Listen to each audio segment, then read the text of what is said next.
우시야 왕이 죽던 해에 내가 본즉 주께서 높이 들린 보좌에 앉으셨는데 그의 옷자락은 성전에 가득하였고 스랍들이 모시고 섰는데 각기 6날개가 있어 그들로는 자기의 얼굴을 가리었고 그들로는 자기의 발을 가리었고 그들로는 날며 서로 불러 이르되 거룩하다 거룩하다 거룩하다 만군의 여호와여 그의 영광이 온 땅에 충만하도다 하더라.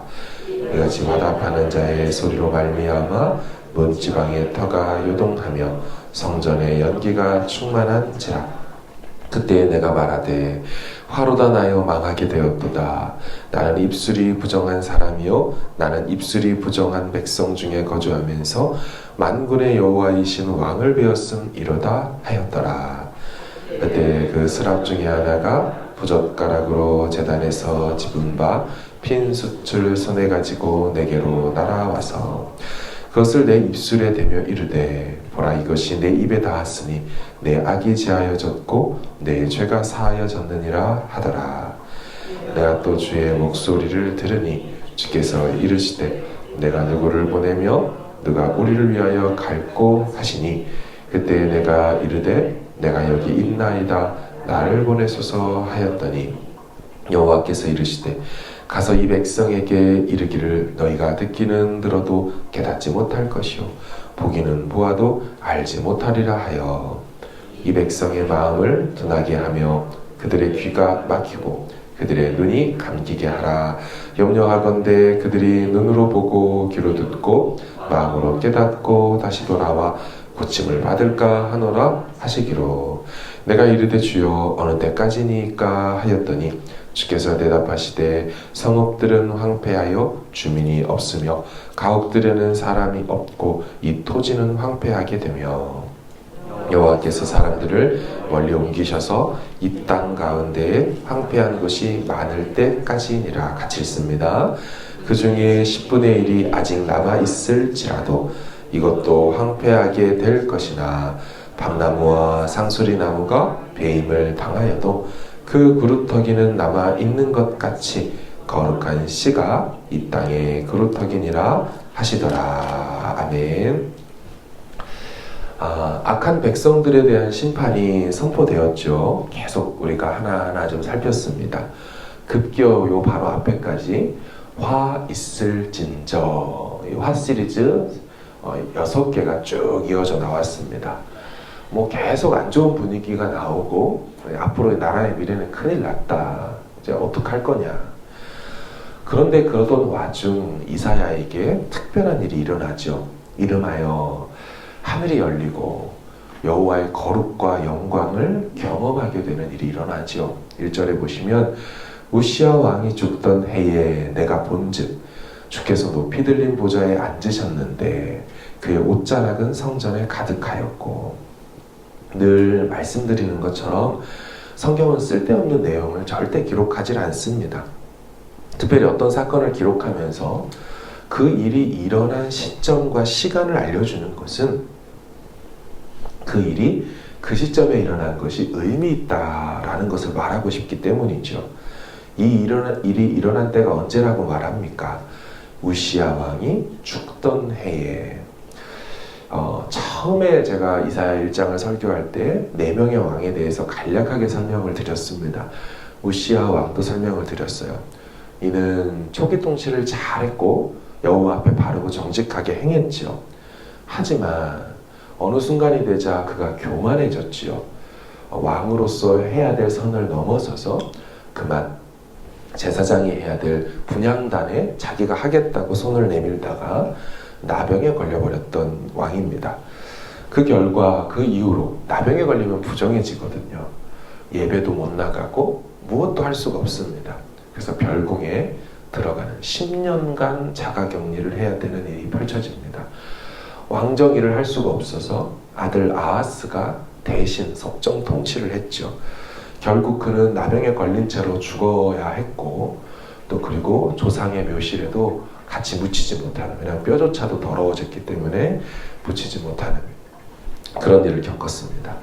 여러분, 신정 국가의 왕이 나병에 걸려 10년을 고생했다. 나라 분위기가 어떻게 될까요? 왕은 어떻대? 계속 저주에 있지. 하나님 앞에 교만했지. 그런 소리가 쭉 퍼지면서 결국 그가 죽었죠. 절망입니다. 유다와 예루살렘의 왕이 죽었습니다. 그러나 그 해에 이사야는 죽던 해에 유다와 예루살렘의 진짜 왕을 보게 되는 일이 일어났다는 것입니다. 오늘 본문이 주는 메시지는 세상 왕은 죽었지만 하늘 왕은 여전히 살아계신다. 그분이 여전히 이 나라를 통치하신다. 그것을 보여주는 것이죠. 왕국의 왕이 부재할지라도 유다와 예루살렘은 왕을 잃어버린 것이 아닙니다. 왕이 없는 게 아니었어요. 하늘의 왕 여호와께서 자신들의 왕이 되심을 저들은 알아야 했습니다. 본문은 이것을 말해주고 있는 것이죠. 그렇다면 이 하늘 왕이 계신 보좌는 어디라고 본문이 1절에서 말합니까? 주께서 높이 들린 보좌에 앉으셨다. 이 하늘 왕이 갖고 있는 무한한 능력과 우주적 통치와 그 왕권이 수직적 차원에서 보여지고 있죠. 일반적으로 왕의 보좌는 다 높은 데 있습니다. 그 앞에 있는 신하가 고개를 들어서 감히 쳐다볼 수 없을 정도로 높이 지어놓죠. 하지만 지금 이 하늘 왕이신 여호와의 보좌는 어디 있다 그래요? 아주 높이 들린 보좌에 있다. 그분의 그 위치가 수직적 차원에서 인간이 감히 범접하거나 다다를 수 없는 위치에 계시다. 이 땅의 수많은 왕들과 다르다를 보여주고 있죠. 두 번째, 그분의 옷자락이 어디에 닿아 있다라고 말을 합니까? 그의 옷자락은 성전에 가득하였다라고 되어 있죠. 이 옷자락이라는 이 표현이 히브리어 술이라고 발음을 하는데 뜻은 끝자락, 가장자리를 뜻합니다. 그러니까 그분의 조금 아까는 수직적을 봤다면 이제는 수평적 관점에서 그분의 옷자락의 그 끝에조차도 잠시 내려왔는데 그게 성전 입장에서는 가득 차버립니다. 얼마나 그분이 크고 광대하고 넓으신지를 수평적 차원에서 보여주는 장면이지요. 지금 이사야가요, 이 장면을 목도한 것입니다. 내가 본즉, 이사야가 본 것입니다. 그런데 이것만 본 것이 아니었죠. 이사야의 눈안에 보인 것은 스랍들의 모습이었습니다. 스랍이라고 나와 있는 이 존재들은 히브리어로 세라핌이라고 발음을 하는 천사들의 성경에 나와 있는 몇 안 되는 종류를 말하거나 지위 자체를 일컫는 말일 것입니다. 참고로 또 다른 종류의 천사들이 있죠. 그룹이라고 하죠. 히브리어로 케루빔이라고 하는데 한국말로 그룹이라고 말을 한 것뿐입니다. 이들은 어디 있었냐면 지성소 안에 언약궤 뚜껑 위에 드리워져 있는 그 지성소에 하나님의 영광의 임재를 보여주는 천사들이 바로 그룹들이라고 되어 있는 케루빔이었죠. 오늘 본문에 나타난 이 세라핌, 이 천사들은요, 성경 전체에 여기만 유일하게 나타나는 천사들입니다. 그들 특징이 설명이 되어 있죠. 질문입니다. 날개가 몇 개라고 되어 있습니까? 각기 6날개가 있다고 되어 있죠. 우리 2절을 같이 읽어볼까요? 시작. 스랍들이 모시고 섰는데 각기 6날개가 있어 그 둘로는 자기의 얼굴을 가리었고 그 둘로는 자기의 발을 가리었고 그 둘로는 날며. 참고로 우리가 요즘에 알고 있는 날개가 2개 달려있는 천사의 이미지는 그리스 로마 신화에서 가져온, 세상에서 갖고 온 천사들의 모습이지 성경적이지는 않습니다. 성경에는 날개가 6개 달려있는 천사나 4개 달려있는 천사만 등장하지 2개짜리는 나온 적이 없습니다. 여기 나온 그런 스랍 천사들에게 날개가 6개가 있는 이유가 무엇일까요? 잘 보시면 6개가 다 날기 위한 용도가 아니라는 것을 알 수가 있죠. 2날개는 존재 목적이 얼굴을 가리기 위해서 있는 것이었고요. 또 2날개는 발을 가리기 위한 목적이었습니다. 날기 위한 게 아니었어요. 오직 2개만 날고 있었습니다. 이들은 천상적 존재들입니다. 그리고 여호와 하나님을 아주 가까이에서 보좌 보필하는 스랍들, 천사들이었지만 그들은 그럼에도 불구하고 그분의 얼굴을 감히 쳐다볼 수가 없었지요. 여호와 얼굴의 거룩함과 영광을 감당해낼 수가 없었습니다. 아무리 천상적 존재라도, 여호와 곁에 수종드는 천사인 영적 존재라도 그분의 영광과 거룩은 그들에게 치명적이었습니다. 사랑하는 여러분, 이것이 창조주와 피조물 간의 절대 간격을 보여주는 것입니다. 그분의 영광과 거룩이 얼마나 대단한지 단순히 피조물된 천사들이라도 보는 것만으로도 살 수 없었던 존재들입니다. 하나님 그런 분이세요. 그들이 할 수 있는 것은 오직 여호와의 거룩과 영광을 찬미하고 높일 뿐이지 얼굴을 한 번도 영원토록, 지금까지 창조된 이후로, 천사들도 창조됐거든요. 창조된 이후로 그 시점까지 한 번도 얼굴을 볼 수가 없었어요. 이스랍 천사들이 여호와 보좌 앞에 무엇을 하고 있었습니까? 그 이름도 유명한 거룩 산창을 하고 있었죠. 3절에 보시면 서로 불러 이르되 거룩하다 거룩하다 거룩하다 만군의 여호와여 그의 영광이 온 땅에 충만하도다 하더라. 그리고 히브리어에 보면 최상급 표현이라는 것을 할 수 있는 문법이 있습니다. 그럼에도 불구하고 가장 최고로 표현하고 싶은 방법이 3번 강조하여 반복하여 말하는 거죠. 거룩하다, 거룩하다, 거룩하다. 성경에 거룩하다를 이렇게 3번 연속으로 표현하는 것은 여기가 유일합니다. 요한계시록에서 다시 한 번 나오기는 합니다. 이런 장면이죠. 네 생물들이 각기 6날개를 가졌고, 역시나 6날개예요. 그 안과 주위에는 눈들이 가득하더라. 그들이 밤낮 쉬지 않고 이르기를 거룩하다 거룩하다 거룩하다. 사도 요한이 봤던 이 장면의 모습은 이사야 선지자가 봤던 그 천사들의 모습을 그대로 보고 있다는 것을 알 수가 있죠. 그들은 어마어마한 시간 동안을 계속 하나님 옆에 날면서 하나님을 찬양하고 있었습니다. 그렇게 오늘 이 본문이 매우 특별한 본문인 걸 알 수가 있죠. 이런 식으로 나온 장면이 없죠. 이들의 거룩 산창 찬양과 함께 어떤 일이 일어납니까? 문지방의 터가 요동하고 성전 안에 연기가 자욱해집니다. 당연히 여호와 영광의 임재의 장면이면서 연기가 가득해졌다는 장면은요, 잠깐 배웠던 그분의 이미지와 그 장면이 연기로 인하여 가리워지는 겁니다. 아주 잠시 찰나 이사야가 배울 수 있었을 뿐이지 계속 볼 수 없는 시야를 가리게 되는 장면이죠. 그런데 이런 영광스럽고 거룩한 장면, 인간 중에 볼 수 있는 사람이 거의 없는데, 또 보면 큰일 나는데, 선지자가 이것을 본 다음 순간 자기 자신을 자각하지요. 그런 선지자의 현실 자각의 모습은 내가 죽게 되었구나 라는 것입니다. 5절을 보시면 그때에 내가 말하되 화로 다 나여 망하게 되었도다. 들어보셨죠? 앞장인 5장까지 계속되어 있던 화 있을진저가 자신을 향하게 됩니다. 나는 입술이 부정한 사람이요 나는 입술이 부정한 백성 중에 거주하며 만군의 여호와이신 왕을 배웠음이로다 하였더라. 맞는 소리입니다. 여러분, 제의적, 제사적 관점에서 볼 때 이사야는 지금 부정해져 버렸습니다. 왜 우리가 유대인들 보면 나병 환자를 만나 접촉하면 어떻게 됩니까? 부정해지지요. 부정한 물건에 손다면 부정해지지요.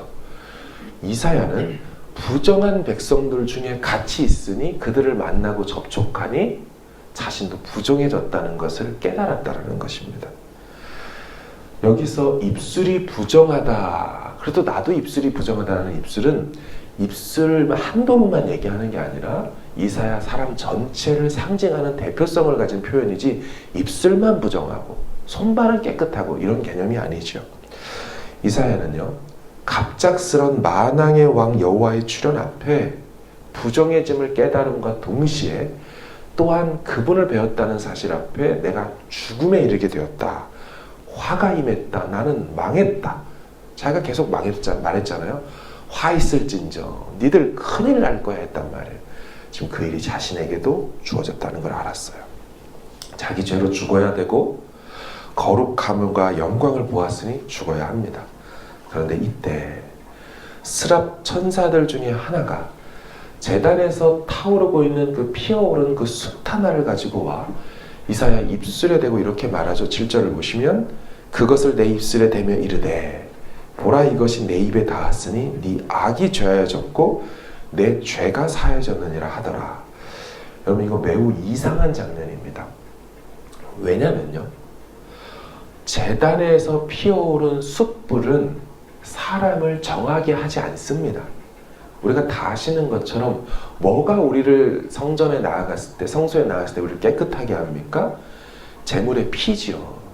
그 피를 우리에게 뿌릴 때 그 피가 우리를 깨끗게 하지 숯에 피어오른 불은 깨끗하게 하는 기능이 없습니다.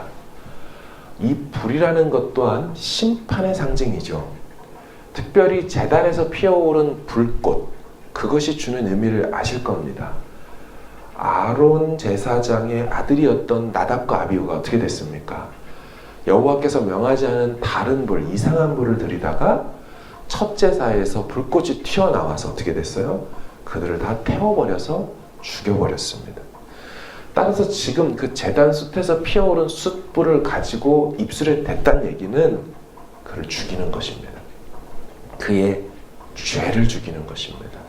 그에게 있었던 부정함을 죽여버립니다. 그리고 죽이는 것으로 임했지만 어떻게 됐습니까? 우리가 다 아는 것처럼 정하게 되었을 뿐만 아니라 사명이 임하죠. 어디서 누가 갈고 할 때 본인이 가겠다고 하면 사명이 임하죠. 이건 앞으로 이루어질 하나님의 일에 대한 상징적인 장면들을 다 함축하고 있는 것입니다. 이스라엘 백성에게 제단에서 피어오른 불과 같은 진노가 임합니다. 계독은 계속 말씀드린 것처럼 심판이 임합니다. 하지만 그 심판은, 그 불같은 심판은 그들을 죽이는 게 아니었죠. 그들 안에 있는 죄를 죽일 것입니다. 그리고 그들을 살려낼 것입니다. 마치 이사야가 지금 그 숯불 때문에 자신이 죽었지만 살아나는 것처럼 말이죠. 마찬가지입니다. 그래서 하나님이 6장의 맨 마지막인 13절에 뭐라고 합니까? 하나님은 이스라엘 백성들에게 진노로 선포하고 심판을 얘기하지만 뭐를 바라보면서 그 얘기를 하세요? 그루터기를 미리 내다보면서 심판을 얘기하죠. 회복을 내다보고 새로운 출발을 보시면서 밤나무 상수리 나무를 자르시는 것이죠. 이사야에게도 그랬고 이스라엘 백성들에게도 그랬습니다. 말씀을 마무리하면서 마찬가지입니다. 우리 삶의 하나님이 때로는 정말 불꽃 같은 심판을 하시거나 징계를 하실 때가 있습니다. 마음을 어렵게 하거나 가정에 잊지 말아야 될 일들 같은 게 일어나거나 있으면 안 되는 비즈니스의 어려움들과 신분의 문제들이 터져 나옵니다.